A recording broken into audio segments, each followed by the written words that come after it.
to the Sisters of All Nations singing group at Western.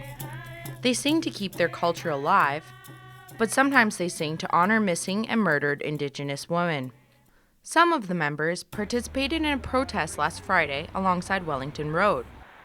The protest was scattered, but the same question echoes in everyone's mind.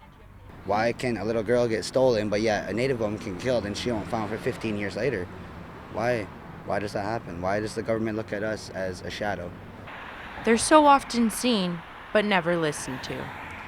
That's part of the reason Sisters of All Nations singer Sandra Hunt started a London chapter of Sisters in Spirit, an awareness initiative by the Native Women's Association of Canada. As a mother to 3 girls, Hunt wants to empower them and other women. I don't want them growing up thinking that they don't matter. And that seems to be the message that our government sends us when they just ignore what's going on. Hunt says that when the Sisters of All Nations sing for missing and murdered Indigenous women, they pick a trio of songs with healing and remembrance in mind. For us, the drumming, especially when we're going to events for the missing and murdered Indigenous women, it's just about the healing. We are representing the women with Anishinaabe Kwa and what they mean to us. And then the butterfly song is the transition of the women into spirit, that they're all around us, their beauty, their strength, how versatile they are.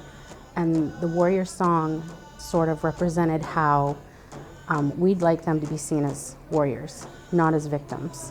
One of the women Hunt sings for is her aunt, who was murdered in an unsolved hit and run. Many First Nations people have stories about missing or murdered loved ones, and they are still healing. Tamara Bernard's grandmother and cousin were murdered in 1967. She studies sociology and First Nations studies at Western to find out why.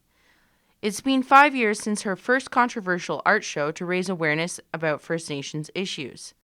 Now she's back with another strong message. People are going to be dipping their thumb into red paint, and we're going to be filling the canvas of lines, of fingerprints, but there's going to be one white thumbprint.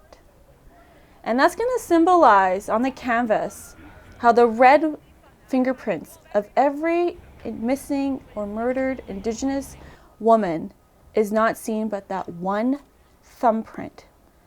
That light is shined. Here in the University Community Center is where Tamara intends to set up her art installation in winter of 2015. Since the issue is so complex, it's important for anyone to educate themselves on the socio-economic factors that affect First Nations people today. Sarah May Chitty, Western News, London.